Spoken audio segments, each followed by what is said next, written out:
If on paper, everything looks great, but you keep running out of money every month, I'm going to show you in this video the one thing you should be tracking to get a better handle on what's going on in your business. It's just one number, and it's more important than your return on ad spend, your read-through rate, your royalty percentage, or anything else that you might be currently tracking. And if you're not tracking anything, this is an amazing place to start because this is going to put you ahead of a lot of other authors. I'll tell you why this number is so important, and I'm going to give you a free spreadsheet that takes less than 30 seconds per month to fill out. And it's totally free. I'm not even asking you for an email address. I'm going to give you a link in the description. It's going to take you straight to the spreadsheet that you can download and use without any kind of gatekeeping or anything like that. The most important thing that you should be tracking in your business is cash flow. How much money is coming into your business versus how much money is going out of your business. The reason this is important is because this is the entire reason you started your business. Yes, you wanted to write great stories, and yes, you wanted to reach an audience, but if that was the only reason you did this, you could do it for free. You wouldn't have to earn money from your business. Everyone who starts a business has a what if moment. Like, what if my books can help pay off our debt? What if our books can help us take better vacations? What if I can quit my day job? And all of those what ifs are funded by the amount of cash left over in your business. Not only that, but your cash flow, plus let's say that you are just trying to reach the biggest audience possible, your cash flow is what funds audiobooks and special editions and growth. So if you really are trying to reach a bigger audience, having positive cash flow is the best way to do that. The only way to do that. Now, analyzing cash flow can get really complicated very quickly. In the accounting world, we have what's called a statement of cash flows, or a cash flow statement, because we like to move words around. And honestly, it doesn't make a whole lot of sense to anyone without an accounting degree, and sometimes even with an accounting degree. So instead of that, I'm going to give you this spreadsheet that I created that's super simple. It's 2 numbers per month that you plug in, and it'll give you a much better picture of how your business is doing from month to month. Let's go ahead and jump in. So like I said, this is totally free for you. I'm not requiring an email address or anything like that. You're not going to get signed up to my newsletter by downloading this. The link should take you directly to this Google Sheet. What you're going to want to do is go to File and then download as whatever format you want so that you can actually edit this and use it for your own. Let me walk you through this. So all you're going to do is fill in the amount of cash that came in and the amount of cash that came out each month. If you want to get this set up to really get a lot of value of, take a little bit of time to fill in last year's months as well. And then everything for this year through whatever date you're looking at this. And then every month, it should just take you a few seconds to come in and drop in the 2 numbers that you're supposed to drop in. You're going to get this information most likely from your bank statements. Your bank statement's going to have a section at the top usually that'll show beginning balance, total deposits, and then total withdrawals, and then ending balance. You're going to put the total deposits in cash in, you'll put the total withdrawals in cash out. And then what this is going to do is it's going to give you a roadmap of how much cash you have each month. And you can kind of see the trend of things from one month to the next, and then from one year to the next. But from my time as a bank CFO, I know that looking at lists of numbers doesn't really do anything for most people. So at the bottom of this spreadsheet, you're going to actually see a chart. And the chart's going to show you your monthly net cash flow this year versus last year.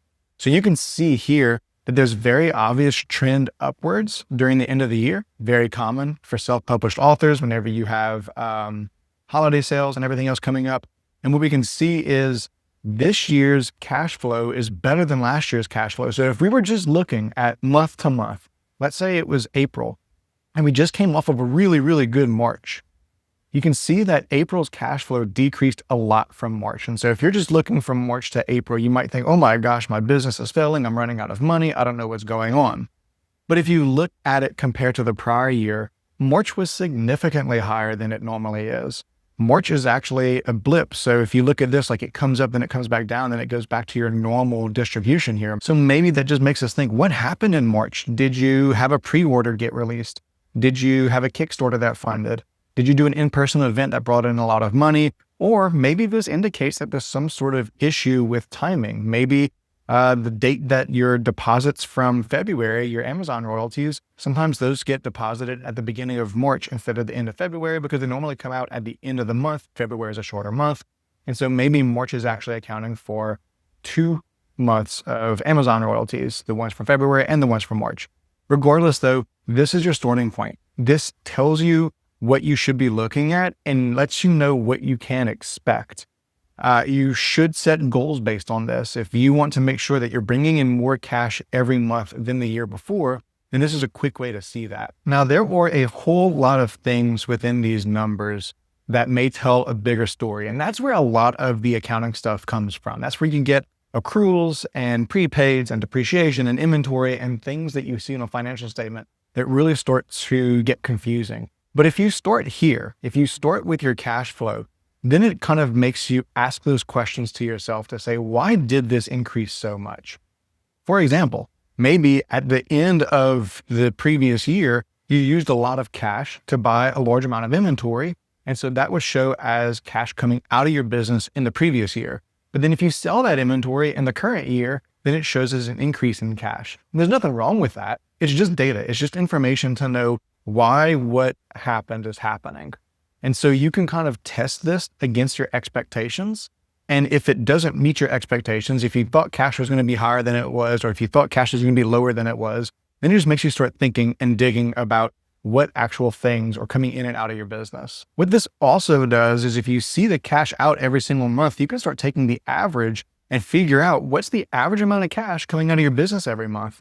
That gives you an idea of how much income you need to be bringing in order to just keep the lights on, to just pay your expenses. And a lot of business owners don't even know that. So by having a handle on how much cash is coming in and out of your business, and by being able to know like how much does your business need to earn in order to cover its expenses, then you can start making way better business decisions. Finally, this is a jumping off point. So you can start digging more into these numbers because there's a lot of things that happen in your cash flow.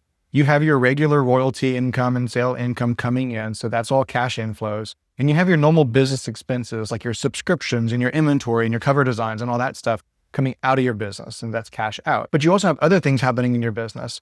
You might be putting your own personal money into your business. That's going to be shown as a cash in on this spreadsheet. You might be taking money out of the business for distributions or owner's pay. That's going to be shown as a cash out in your business.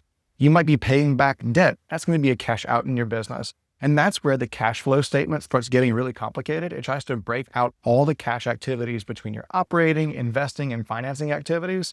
You don't need to know that right now. All you need to know is how much cash is coming in and how much cash is going out. And if it's something different than you expected, then start digging into why. Look at the bank statement that you got these numbers from and just start looking at the deposits and see, is there anything on here that I'm not expecting?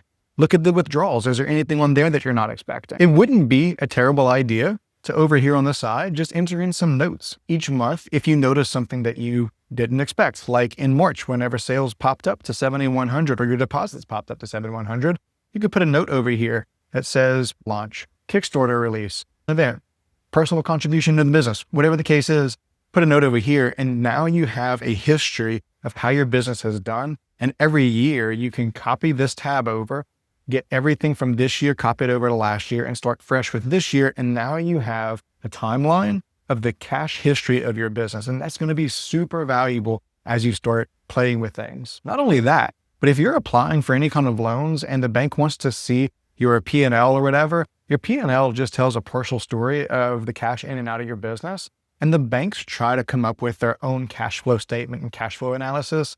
That honestly is not always that accurate. If you can provide your bank with something like this, that's going to be super valuable for them whenever they're doing their underwriting. One more thing on the bottom here, I've got some notes. Most of it's kind of fluff, but at the bottom, if you have questions, I am giving you my direct email address. I don't know if this is a good idea or not, but it's here already. So if you have questions, if you want me to take a look at your specific cash flow analysis and see if you're maybe doing something wrong or seeing what the numbers might be saying, or you just want another set of eyes on it, shoot me an email. If you have trouble with this spreadsheet, if it's not working the way that it's supposed to, if the graph's not updating, let me know that too, and I'll try and fix it for you.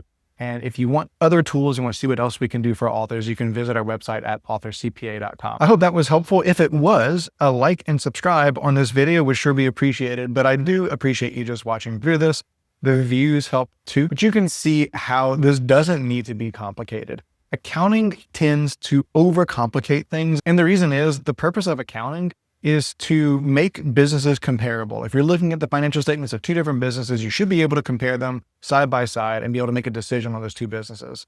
That's not really that relevant for you right now. What's more relevant is how much cash are you getting in your business? Because you can have financial statements that look amazing and have no cash in the business. Is it important to track ROAS and read through and all those other things?